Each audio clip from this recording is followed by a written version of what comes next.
Hello. Hi, guys. Thanks for joining us. What would fall be without the Chicago humanities? So, Justin, I was up on this very stage really a year ago, almost exactly. And I was up here with Dorothy Allison, a great writer of Bastard Out of Carolina, a great mentor. And I asked her about teaching, and she started telling this story about this immensely talented young man that she worked with. And it was you. So I wonder if you could talk to us a little bit about Dorothy and...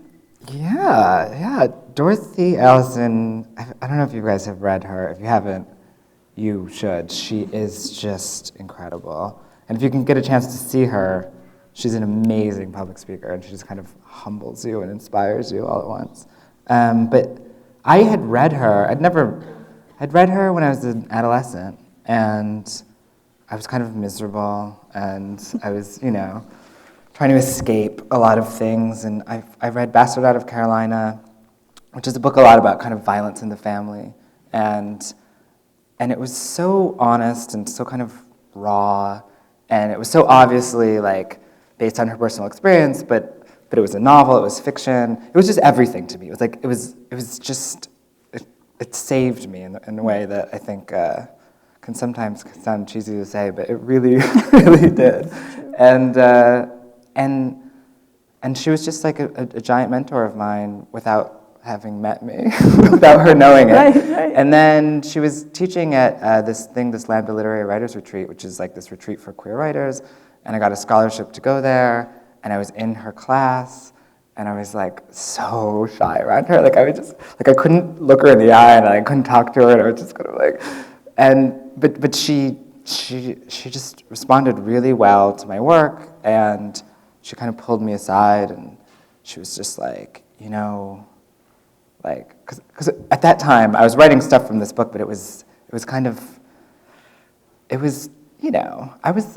had an axe to grind. I had something to say, I felt like there's a lot of anger in there. And she was like, anger is a great motivation to kind of get your butt in the chair, but you've got to get kind of the grace and the beauty as well. And I don't know, I just took that to heart, and then she like nominated me for this grant, and I had never made more than like $8,000 in a year, and it was this like huge grant, and I got it, and the book hadn't even come out yet, and she like literally changed my life like twice, Like, I read her book, and then she like changed my life again. It's just I owe her everything. So I'm glad you brought her up. Yeah. Well, and I was listening to you, I wrote down one thing that she said last year, and she said the hardest thing to teach young writers is that it's wonderful to tell your truth, and that's what you should do. But it damn well better be beautiful. Mm-hmm. And she talked a little bit about not grinding that axe, as you explained. Yeah. That's where the art comes in.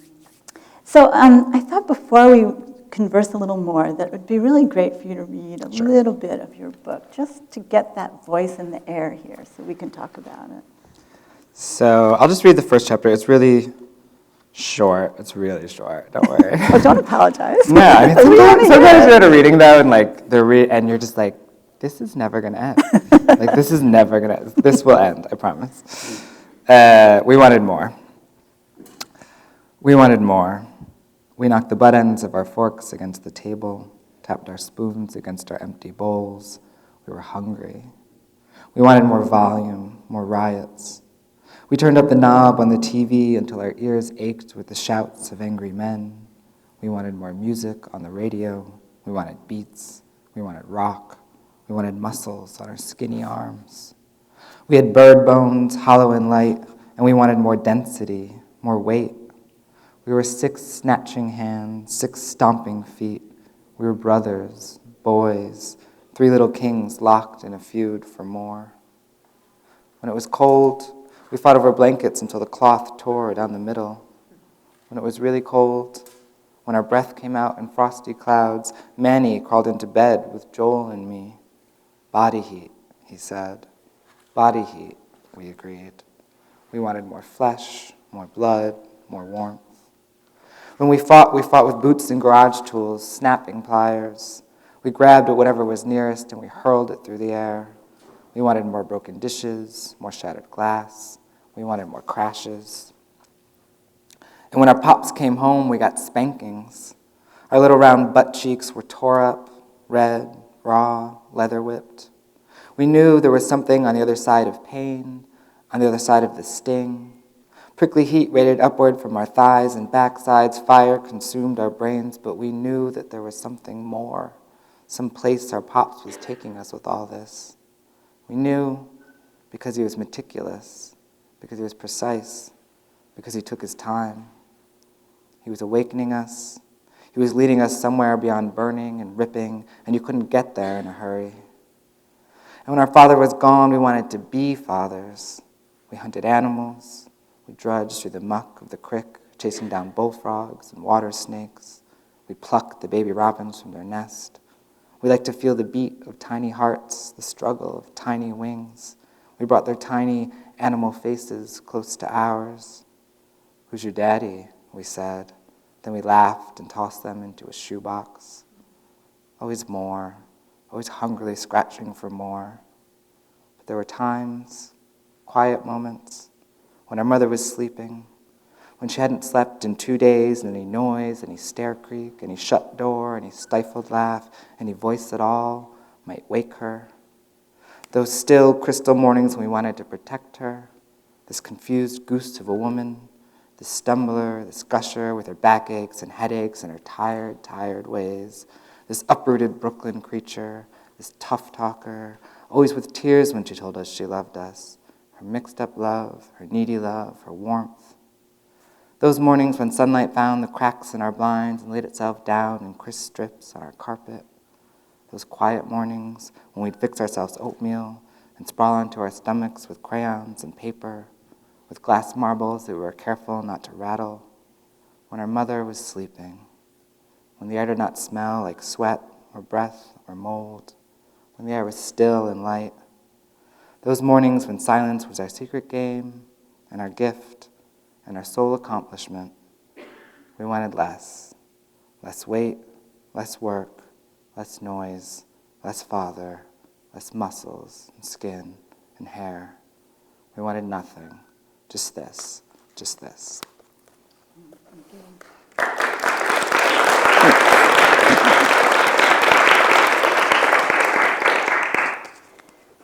So, in that very powerful opening chapter, you introduce this family and these three brothers. And throughout this novel, you kind of bring us between the wild and the civilized. And the festival theme this year is animal, which is a very rich concept. We like to differentiate ourselves from the rest of the creatures on our planet, but of course we are animals. And the sexual part of us is very much the animal part, or so we like to think. So I wanted to ask you about looking at humans and animals and the idea of maleness that is very much the center of this book. Yeah. You have these three young boys coming of age. The youngest is the narrator looking back on his life. Yeah. And Pops is this really macho guy. Yeah. And I Yeah. wonder if you could talk a little bit about getting at that essence. Sure. So I don't know how many of you have read the book, but the father in the book is Puerto Rican and the mother is like Italian-Irish, and they're both from Brooklyn, and they both grew up working class, and the father in the book grew up like really poverty class. And in that kind of Puerto Rican culture, and there's this idea of machismo and this kind of like super masculinity that he subscribes to fully, like absolutely. And can we mention too that they were teenagers when they were became teenagers, parents? and this is the two things that I think the parents were teenagers when they started having kids, and this is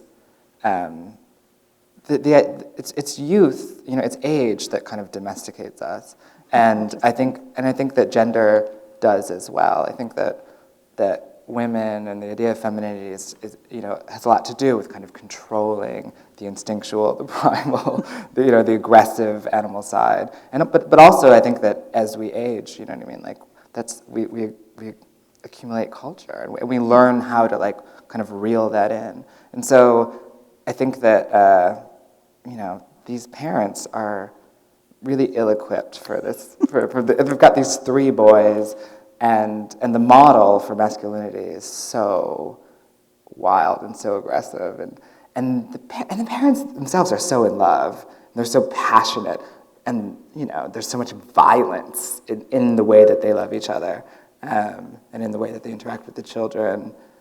And they want to protect their children. They want, in this kind of instinctual animal way, they want to protect their children, not in a very kind of like thought out, practical, kind of human way.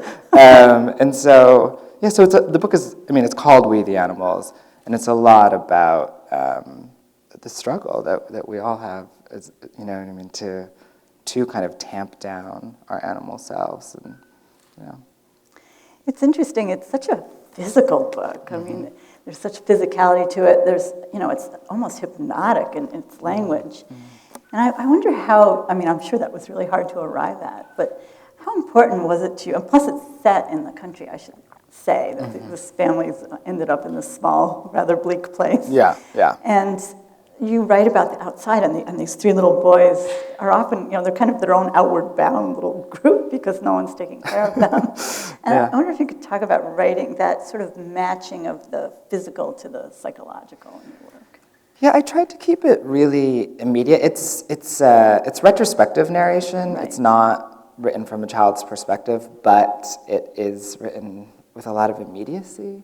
And I think that because there isn't a lot of kind of psychological unfolding, you just see what the children see. You experience what they experience. And so I tried to keep it really located in the physical world, and really, because it's a lot about the way that, the way that they kind of handle each other, the way that they touch each other, the way that they mishandle each other. And also, I think that language that is like focused on the body, on the physical, like a lot happens in the book, Yes. And I think that that's just really attractive to me. I've always responded very, very well. Like that kind of gets my blood pumping. I like things to be rooted in the body. If it gets too, not that I don't read Henry James or things that can be like, located up here. I do, but it's not the book that I wanted to write. Yeah. Well, it has. It brings you right to it, and it is a story. It's a retrospective story of coming of age in a very difficult way, because the narrator, as the young son, is not going to live up to this macho model that he has to deal with throughout his life. So that, and you don't know that exactly, but it's very subtly threaded. There's a queer sensibility in the book that a child doesn't have an idea of sexuality per se, but this young narrator, is very aware that he is not going to fit in, that he's not going to live up to these expectations of masculinity that are being put on him. And so I think that kind of permeates. Some people are shocked. They think, I was at a reading once, and I got up there and I read the book, and this guy came up to me afterwards. He was like, the thing is that when I read the book, it was this real, kind of energetic, manly voice, and he's like, and you're, I was like, and I'm what? Finish that sentence, what? Yeah, but I think that, so some people are shocked, but I think that if you're paying attention, that you pick up on this, that there's this kind of queer sensibility, and that it's a lot about belonging, and he wants to belong to the family. It's written in this kind of first-person plural, and very often he feels like his identity is bleeding into that of his brothers and that of his family, but then there are these moments of real individuation where he feels apart and separate, and I think that has a lot to do with his inability to kind of conform to that. No, I think it's throughout threaded very subtly, and that idea of being part of a pack. That's how they survive. But he's picked on. Everyone sees it in him. Yeah. And his mother kind of wants to hold on to that. Yeah. Because she sees a little bit of softness in her life. It's quite amazing that you do that. And we were talking briefly earlier, and I was been thinking about sort of what your character goes through. And that idea that to be a man, you have to be, sort of brutal or masculine. And, the current story going on about the Miami Dolphins and that harassment between the two players, the rookie and the monster that's in charge. And that his insults are both racial and sexual. And it sort of made me think about what you're writing about in this book, because another thing that your narrator deals with is the fact that he's of mixed background. And again, this is never overt, which really makes it extra powerful, I believe. Yeah. But their own father calls them mutts, and he says he doesn't really know, what are you? Yeah. I wonder if you could talk a little bit about that and how you see it played out in the real world. I don't know what Miami Dolphins thing you're referring to, I have to say.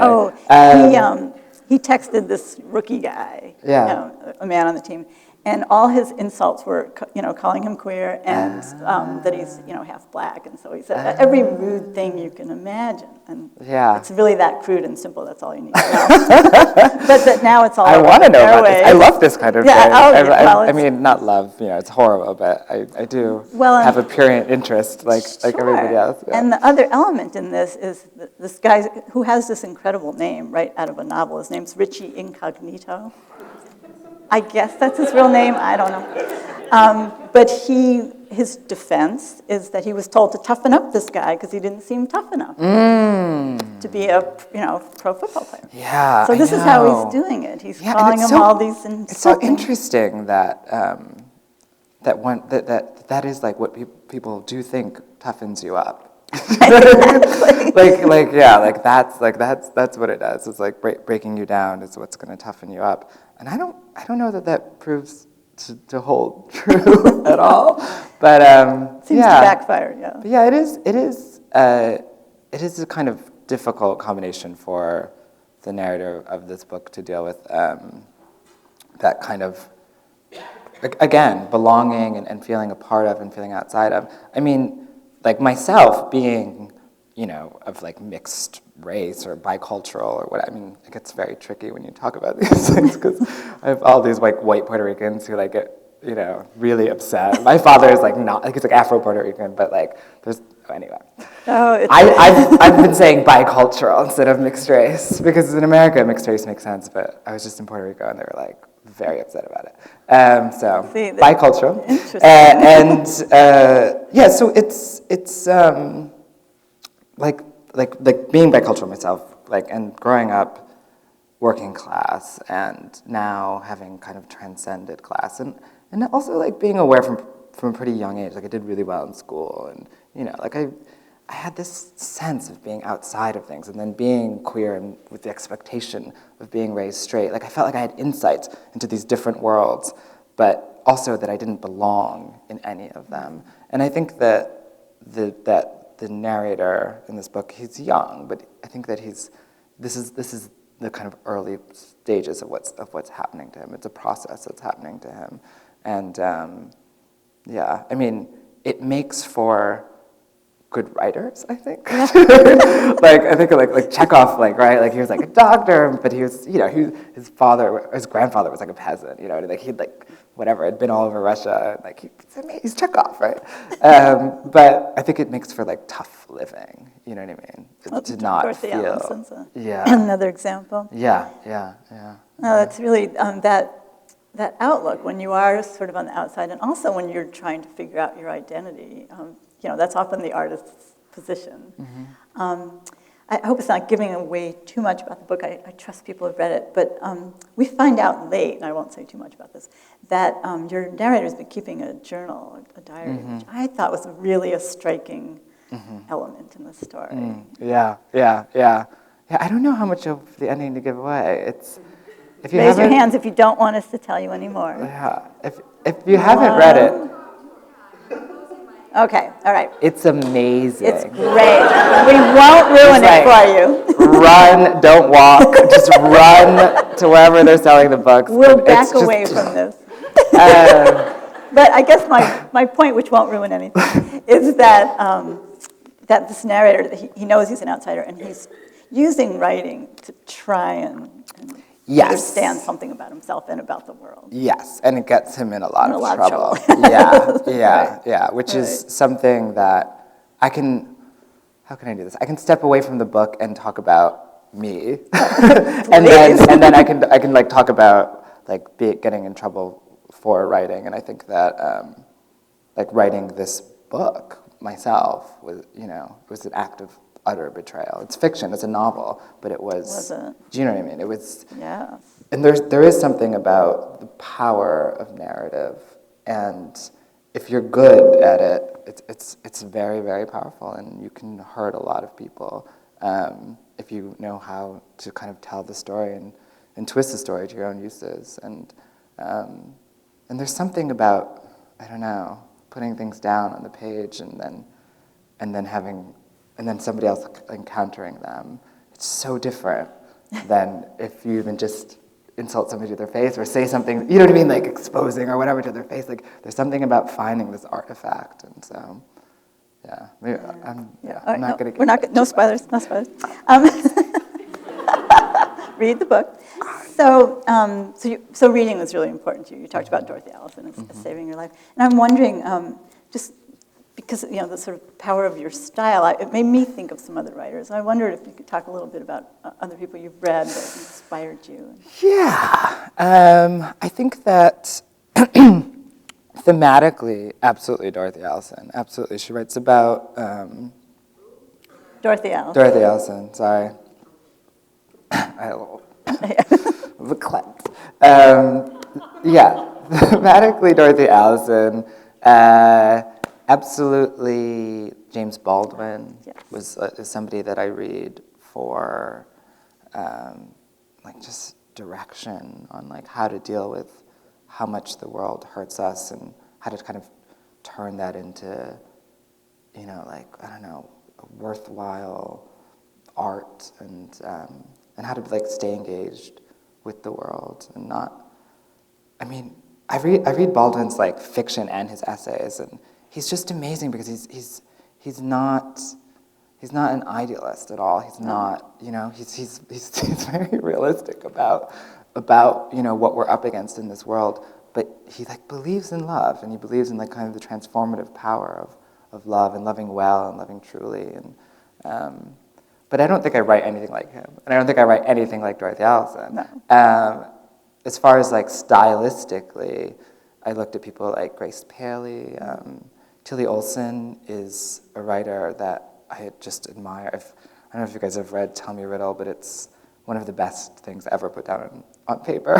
And I read it all the time, and I reread it. It's like a long short story or a short novella, and it's written in this kind of Yiddish syntax, and it's just so voicey, and it's kind of like structured in a weird way so that, you know, the structure is the substance, you know, the style is the content.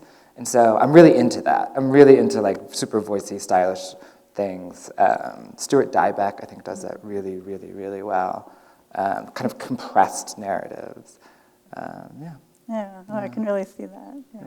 I was thinking a lot about James Baldwin, not because of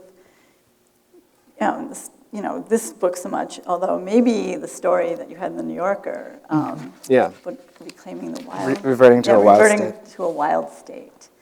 And what I was thinking about, and not only his writing, but also being him, an African-American gay man in his time, versus writing now as a gay person or a person of color. I wonder if you think about, I mean, you know, the good thing that happened this week is that same-sex marriage was legalized here in Illinois, ended today in Hawaii.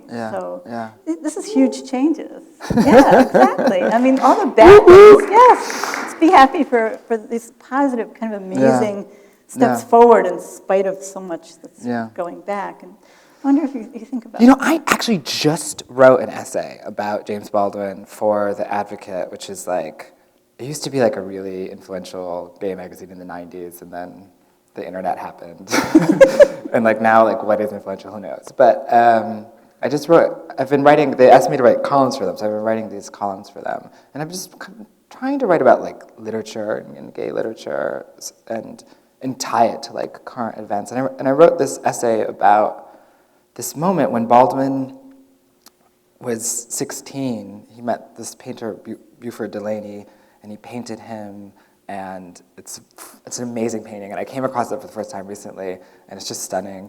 And I was thinking, and so I started going back and like reading and looking for places where Baldwin mentions him, and Buford like took him under his wing and was like you're a black man and you're queer and you're an artist, and like I'm going to introduce you. I'm going to kind of like take you out to the world. And Baldwin has this amazing line where he says that that these people like Buford and these other people that he's meeting, he sees them as part of his inheritance, and he realizes that if they are his inheritance, then he is their hope. And I just think it's so amazing, right? That like in like 1940, like Baldwin has the world stacked against him and is very aware of having the world stacked against him, but also feels like the hope of a movement. And I was thinking about this because this trans woman was murdered in Harlem. She was beaten to death on the street. Her name was Islan Nettles, and it was just heartbreaking, And I was wondering if young trans people felt like the queer movement has made so many gains, right? Like it's like gay marriage like everywhere, But like gay marriage is like, as far as like what we need to do for like queer people, for the broad umbrella of like what that includes, like it is, it's a pretty palatable, conventional, like gain, and I'm all for it. Don't get me wrong, I'm all for it. But there are a lot of more vulnerable people who, that we need to make them feel like they're the hope of the movement. We need to make them feel like if the world loves you, then the world has made some progress, And so I was thinking about that, and I just wrote this essay. Just wrote it. That's so interesting. So I was going to ask you if you wrote anything besides fiction. Yeah, I've just started writing essays. I've enjoyed it. Yeah. Oh, good. Yeah. But no, that's so true. I mean, you see, we elected the first African-American president, and that's supposed to cure things, and obviously it really has not, and in fact revealed a lot of things that are very disturbing. So it's always more complicated than it seems. There's always room for progress. And deep need thereof. So how do you see fiction as sort of a crucible for thinking these kinds of things through? I do. I mean, it's funny because I write from personal experience, people often think that I find writing fiction cathartic, and it's like, no, it's hard, it's awful, it's sad. I'm like thinking about like, this like family that's similar to my own family, and like how, and they're like, they have to do these things that are, that are like, they have to like hit each other, and I have to write these scenes, and I have to imagine it, I have to sit with it, and it just hurts, like it hurts, and it's hard, and I don't feel, it's not cathartic. I do not feel better afterwards. But I do think that in a way, it is a crucible. It is, there is something about that if you can make it beautiful, like Dorothy Allison's kind of commandment, then like, it's the opposite of catharsis. It's like facing it head on and kind of being able to stay standing, and like that's what I think fiction can do. I think it invites us to like really engage with the world and just kind of how difficult and painful it is to be alive, and how shameful, like how often we're shaming each other, and how much we're motivated by shame, and all of these things, and just face them, and it's beautiful enough, it's engaging enough, it's entertaining enough that we can sit with it, and then maybe like, be a little bit transformed by it. But I don't know. I mean, there are books that you read to escape, but that's not the kind of fiction that I'm interested in writing. Yeah. Nor the kind you read. Not really the kind I read either. Yeah, if I want to escape, I don't know. I always say that's what television's for. Yeah, I was like, I'm not going to get into what I do. That's mine. Of course, I understand. I think that's true, and I think that you also had a real challenge with this book out. I mean, this first novel did phenomenally well. I mean, it's been translated into 15 languages. It truly is an international bestseller. It's true. And rave reviews. This thing's just festooned with amazing quotes, all completely accurate. But so, Justin, this happens. You get these fellowships, and now you're writing new work, and I imagine that is difficult. That you're not going to keep telling this story. Yeah, no. It's generous of you to say that I'm writing new work. Well, I have some proof of that. Yeah, I've written a couple of things. I have written a couple of things. It's really weird. It's really weird. When I wrote this book, there wasn't a single person in the world waiting for it. Not one. Nobody knew who the hell I was. And nobody cared. And I felt absolutely free. I felt like I could just do whatever I want. And I did. I wrote this really short, fractured, weird book. And when I, went to sell it, I met with all these editors. They're like, we love it. You just need to write another 100 pages. And I was like, no, I'm not going to write another 100 pages. It is what it is. This is the thing. And I didn't care, I was free because I didn't expect anybody to actually want it. And it was great. And then they bought this book, and then they bought my second unwritten book, The Fools. They gave me money, which is now gone. I'm you can't get blood from a stone. You know what I mean? What are they going to do? The deadline was last month. To congratulations. turn it in. Yeah. And so we won't tell anyone. Yeah, don't tell Secret safe enough. No, they know. Well, that's the protection that I have, though, is because this did well. I can kind of be like, it's not ready. By which I mean started. But yeah, I have to write it. I will write it, but I have to silence the voice. I just met a lot of people. I met a lot of people. I read all the reviews. I read everything. Did you? That's I read the Amazon review. Oh dear. Christian Mom 2008 hates me. Hates. It's just not about what I'm given, Yeah, and I have to just get out. But I'm still talking about it as well. I'm still, right. Right. And I have to figure out a way to feel that freedom again. The New York Times made fun of the way that I use semicolons. They said a lot of nice things, but the one thing they said was I love semicolons. It's not a full stop. It's kind of stop, keep going. I love it. Anyway, and so every time I use a semicolon, I'm like, the New York Times is not gonna like this, and that kind of thing. It's just I don't know how to step away. And also, I met a lot of people from various communities, the Latino community, the queer community, and people who've just hadn't read. The book is read in high schools a lot, and we have a lot of high school kids, and people who haven't encountered a book before where they felt this kind of connection or whatever, and they tell me about that, and then they tell me what they want me to write about next. And it's hard. I want I kind of love them, and I want to do right, but I can't, so stuff like that. Yeah, no, I really understand. And in fact, I think this happens. I think this happened with Dorothy to some extent, although she's written magnificently since then. Mm-hmm. And Sandra Cisneros, our Chicago writer with House on Mango Street, which I've had the pleasure of speaking with her and talk about what do you do after such a profound beginning? Yeah. Many writers that we read and know about, you can't even name their first novel. Yeah. It's just forgotten. Whereas this is it. And yet, in this story, Reverting to a Wild State is very different. It is very different. And it's structure.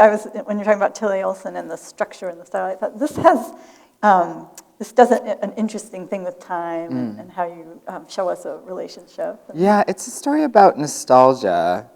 It's on the New York website for free, guys. Go and read it.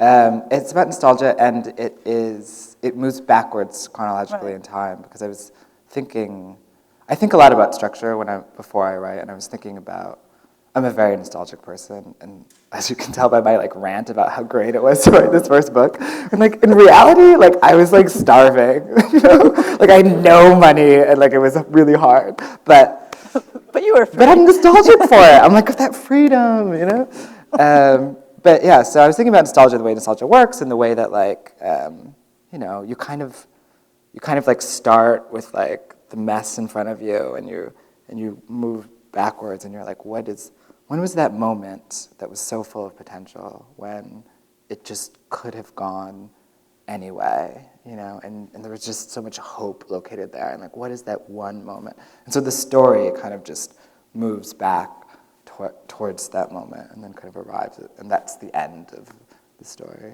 No, it's very powerful. Yeah, thank you. Starts out in quite a different place. Yeah, it starts out in really different place. You have the version I see, it has the picture on it, which obviously is not big enough to show you all, but it's very... It's very provocative. It's very provocative. It's basically softcore porn. Yeah, basically. And I was so shocked. I was like, what? So they surprised you and shocked. Yeah. But yeah, apparently it was the first like queer story about, you know, a relationship between two men in like 15 years or something. I had no idea, but there are people who read them, and you know, they publish fiction every week, and there are people who read it like, you know, fanatically, and they write to me, and they're like, "Do you know how long it's been?" And I'm like, "No," and they're like, "I do." Yeah, which I'm surprised. Yeah. And then they went for this like man in underwear. Yes, man in underwear. Yeah. Anyway. In a penthouse or something. Yes. In a penthouse, yeah. So, so you're interested in structure and language, and I wonder if you read poetry at all. I do read poetry. I am. I read poetry. I read things that blur the line between prose and poetry. I find poetry to be like incredibly generative when I'm writing. Yes.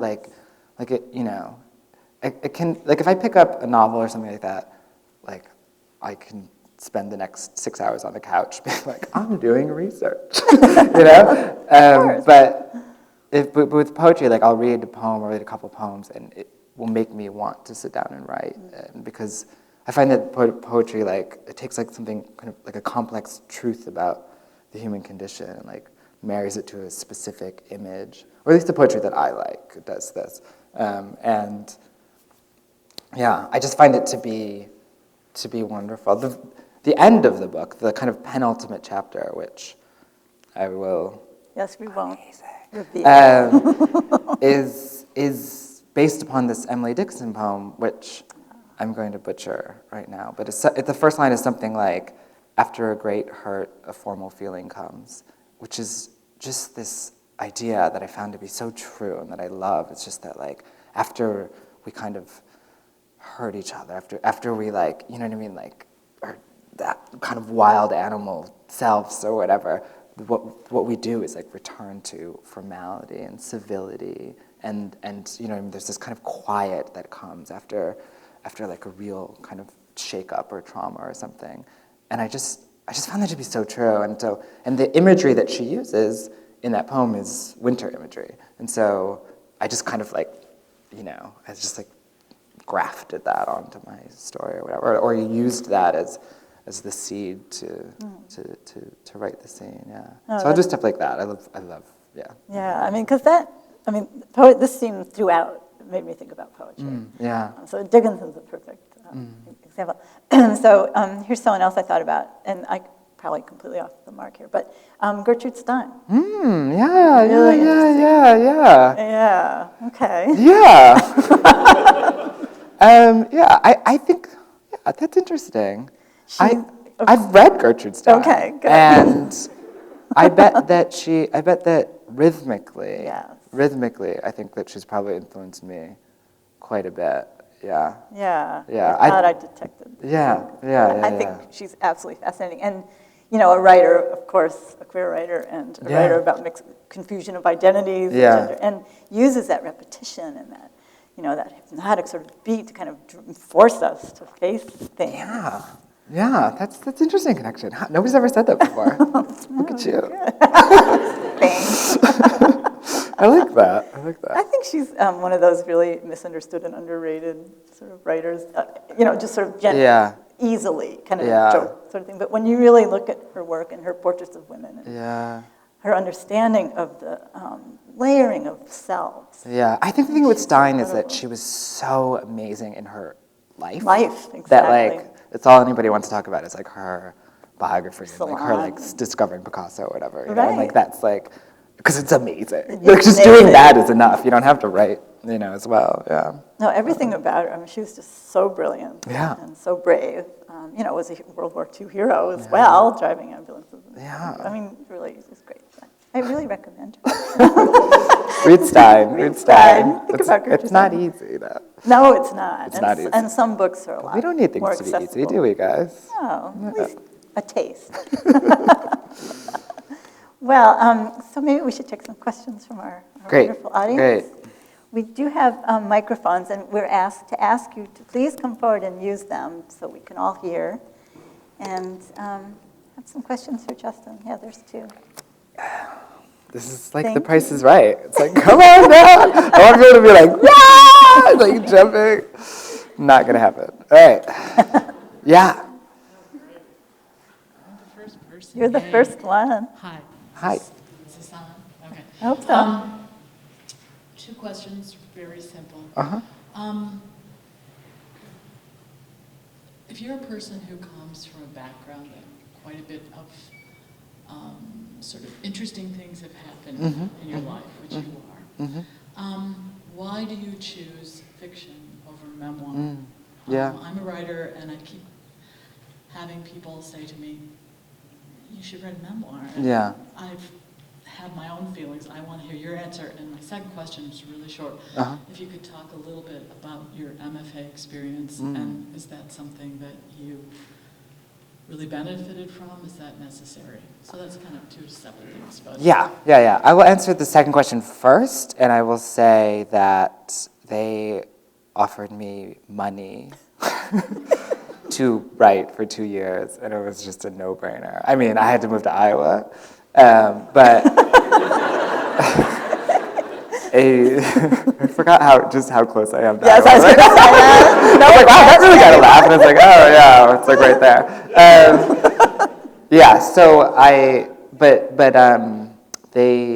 mean, it was just a no-brainer. And I think that there's so much talk about, you know, what it does to your writing. And I think it's like, if you have time to worry about that, you know, you're missing the big picture, you know? Like, they're giving you 2 years and money to write, you know, and like, do what you want with that time. You can be a kind of as much a part of that community or as withdrawn as you want.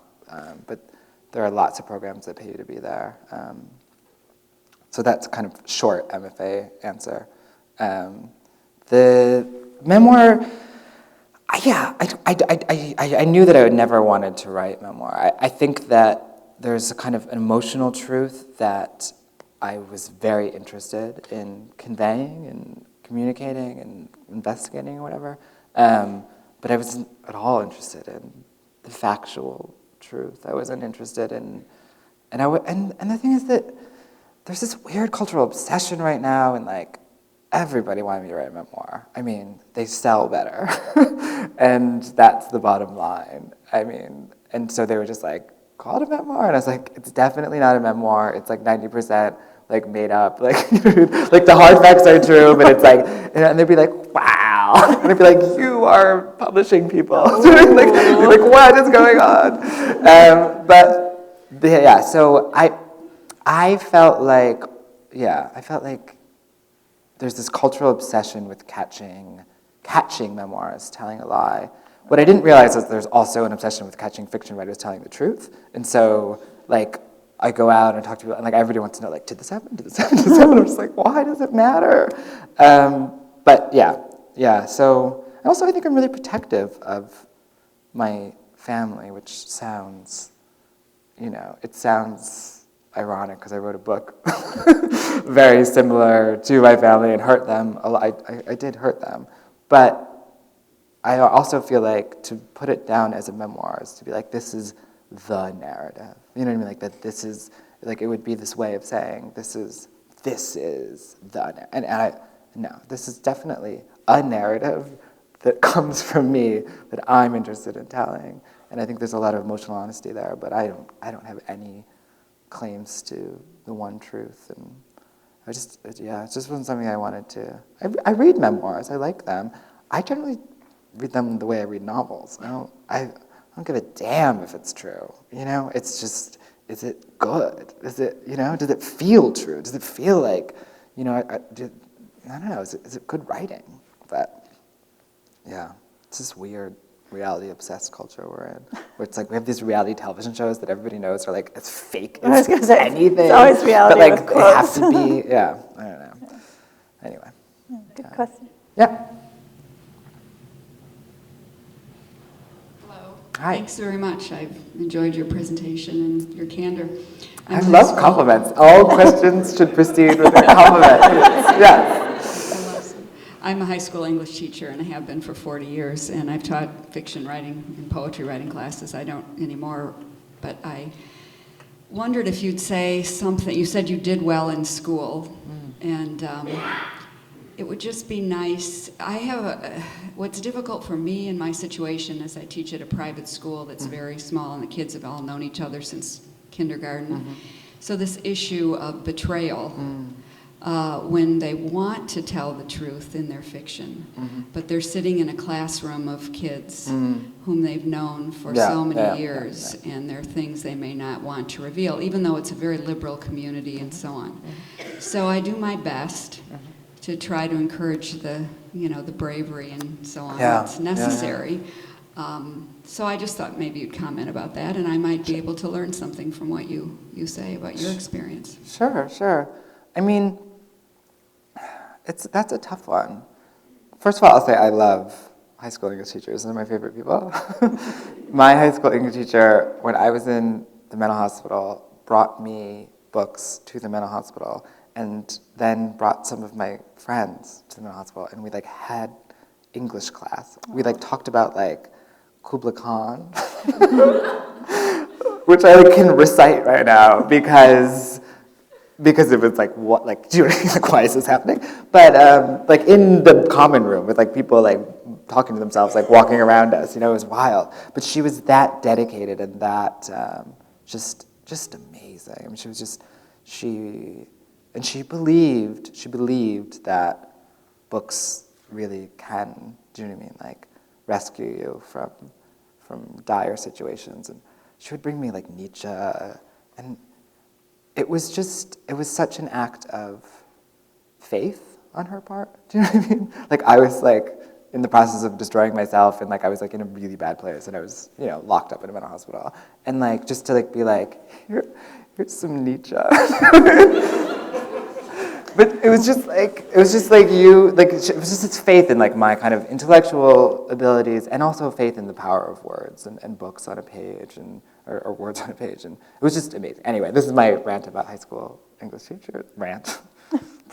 Anyway, as far as your actual question goes, which I've almost forgot, but it's coming back to me, about betrayal. Yeah. I mean, honestly, I am very tentative about encouraging that bravery too soon. I mean, I don't know. I think that it's important to be brave, but it's also really important to be safe. And I think that, you know, I don't know. I think that there's time, you know, and I would say, don't show it to anybody. Do you know what I mean? Like if you want to write it and you feel like it's going to help you to write it, then write it. But don't show it to anybody. Keep it really safe. And I don't know. I found that age to be that I was so vulnerable. I hadn't developed the kind of thick outer layer that's necessary, and yeah. So I think that would start out what I would say. Yeah. Interesting. Hello, I don't Hi. know if it's questions or just comments. I thoroughly enjoyed the book. The first thing I wanted to commend you on, because I grew up poor, and I believe that you captured poverty so well. I think it's a group that we don't hear enough about, that we don't see. It reminded me kind of like Jeanette Walls in Glass House, where, you know, the children pretty much raised themselves because the parents were either gone and that's why you're poor or your parents are working so much and they're gone. So I think you captured that so well, and I love that part of the book. And then I don't want to give away the book, I don't want you to talk about the book, but I do have a comment about the chapter called You Better Come, because it starts out, for me, it started out so optimistic, you know, Pops is back, they're doing everything together, and then the way that chapter ended, the tone just abruptly snapped to somewhere else, and I totally was blown away by that chapter. If you can talk about something that, do you enjoy doing that? Is that for yourself? Is that for your readers? Yeah, I actually enjoy manipulating people a lot. But yeah, no, I think that chapter is like, it's a very sexy chapter, and I always like read it. Like, I just want to hear something sexy, then I read it, and people are like, they're like, yeah, I want to hear something sexy, and they're like, how dare you? That was awful. But yeah, I think that in that household, in this household, in the household that I was writing about, everything can and does turn on a dime, and this is kind of, it goes back to what we were talking about in the very beginning of this conversation, which is the ability to kind of tamp down or domesticate, you know what I mean, like our kind of instinctual primal selves that are full of urges. And I think that the parents don't really have that yet, and the children certainly don't have that. And so everybody gets really excited, you know. It is kind of optimistic, and it's just like, they just get really excited, and that kind of passion, that energy, that like, you know, that's kind of, it becomes very physical, and then it just turns on a dime into something darker, and I just think that that's something that happened, you know, like in this book and in this family. It's just something that I was very familiar with, where it's just, you know, as a child, like children, this again, like they haven't developed this ability yet to distance themselves from what's happening immediately, and so, or protect themselves really, and so the children in this book, they're open to being loved at any moment. They're open to just joy, just ecstatic joy at any moment, and sometimes that's what happens. Sometimes, you know, the parents come in and they just love them up, you know, and it's great. And but in order to be that open means that you're also can get crushed very easily, you know, if you live in that state of being open. And so sometimes, you know, they're coming in for a hug and they get a punch, and that is, and in that chapter, that dynamic kind of flips, you know, and I think that the parents are expecting this kind of ecstatic joy, and they've kind of uncorked this primal thing in their children, and it turns out that it's not joy, actually. It's violence, and yeah. Okay. I'm sad, instead of coming up to the microphone, having been a teacher myself, I can project to a large room. You can. Yeah. Thank you. I don't want to put you on the spot, but you talk about memoir versus fiction, narrative, bringing yourself to your stories, truth. Can you talk some about how much of your book is you? Did you have two other brothers? Did you grow up in that way that you then embellished? How much of you is in that book? Yeah, I think embellish is a weird word, because it's not a memoir, you know, and so I think memoirs do embellish, and I think that you can like level that word at them. It's a novel. It's written from personal experience. I had two brothers. I had my parents were teenagers when they started having kids. My father's Puerto-Rican. My mother's Italian-Irish. The hard facts of the book are, you know. But what I did was I made myth out of those hard facts. I made myth out of family. It's something that everything that happens in the book is symbolism and metaphor. It's not.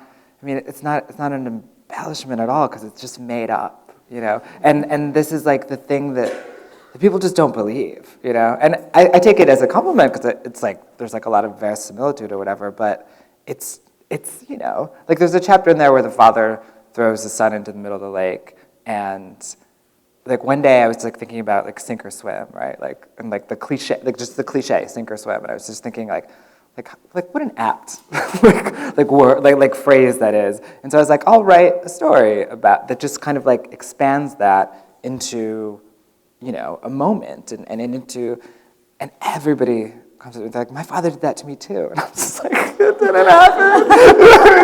Like, it's a parenting style I'm very familiar with, but it's not something that happened to me. So I don't think it's, the weird thing, I think that what happened was the book got marketed as semi-autobiographical, which was a very shrewd marketing decision on the part of the people who were in charge of such things. But it caused me a lot of grief, But yeah, so I think that that's what happened. But because really, writers have been doing this exact thing, do you know what I mean? Since the dawn of writing. It's just like, not everybody does it. Some people write about Martians or whatever, but a lot of writers are drawing from personal experience, and yeah. I love that you use the word myth. I mean, that chapter seemed like an exact example. I mean, you could just tell that Yeah. they're writing it, we're in the water, there's everyone, people can't swim, they're clinging, it's Yeah. quite clearly done. Yeah, and they're like Larger essential. feeling. The characters, like Ma and Pops, Right. are like representative of like masculinity and femininity in these ways that they're not reductive as much as they're essential. In the way that like Zeus is always Zeus, right? Like he enters the Exactly. story, and you know that he's not going to be like have like some kind of complicated, like wavering attitude No. towards what he should do next. Like he's going to like throw a lightning bolt and like steal your wife. Like that's Zeus, And Pops is the same way and functions the same way in this book. Exactly. Yeah. You have a question? Okay. Last question, guys. All right, you're on. So basically, I want to ask you for advice. As a musician, first of all, I completely understand what you say when you speak of the freedom, getting to that freedom where everything comes out naturally. As a musician, I have reached those points where music just comes naturally, lyrics and music parts alike, but I also get stuck where stuff isn't being produced. Same thing when I'm writing essays for class. Yeah. So I'd like to sometimes share my story honestly and fully because I think it's a great story to tell. Yeah. Also, sometimes I like to tell fiction, and I have a hard time deciding what parts of how much fiction should be involved and what truths should be inserted. So my question is, when you find yourself outside of that freedom, when you're not in your zone, what do you do to sort of start getting the ball rolling again, or to start bringing out what you feel is necessary for the product that you want to have? Yeah, I would say two things to that. And one of them is that being stuck is just wonderful. It's the fucking condition of life, and it's like what all artists do, and they need to, and we all need to be stuck, and so much is going on. And I think that there's this hunger for immediacy and like getting things done and whatever, and like, daydreaming and feeling frustrated are like, that's like going to be 95% of your life as an artist, and that's just the times when you're productive are small, but it's part of the process, and so it's not something to run from. I think it's something to move into and just be like, wow, I'm stuck, and like, what's this like? I mean, this said, I also have tons of anxiety about how not prolific I am. But yeah, and then the other thing is like, what are strategies? I don't know. I always go back to poetry, to writers that I love, I'll go somewhere that is still a real place where like real people are like talking, and the musicality of people's languages, and the ways that they use words, and it will inspire me. Like I'll look for inspiration in just like the way, like looking around the world and seeing the way that we're all dealing with each other. I was in the bodega the other day, and this guy was like going on and on and on. He's just like saying all this bullshit, you know how like guys will just like walk into a bodega and like talk shit, and you like come and go, and they're just like standing near the counter, you have to kind of go around them, and they're just like talking some shit, about like sports or whatever, And the guy behind the bodega, I know him, he's like this Iranian guy, and he's like very quiet, and he's just like, the guy's just talking, but he's just like, Joe, you are wasting your life in America. I was just like, yes, like, and that made me want to write, you know? I was like, yes, like, it was so inspiring or something. I was like, I don't want to waste my life in America, but also I just loved the way he said it. I loved, like, everything that was behind it, like he had come from, like, Iran and was, like, working this bodega. Yeah. Like, stuff like that. Like, I look for inspiration in just the, you know, like, it's everywhere. It's everywhere. And I think that sometimes we're looking a little bit too much inward for that source of inspiration, and I just try to move outward. Yeah. Thanks, guys. Thank It was you a great so talk. much.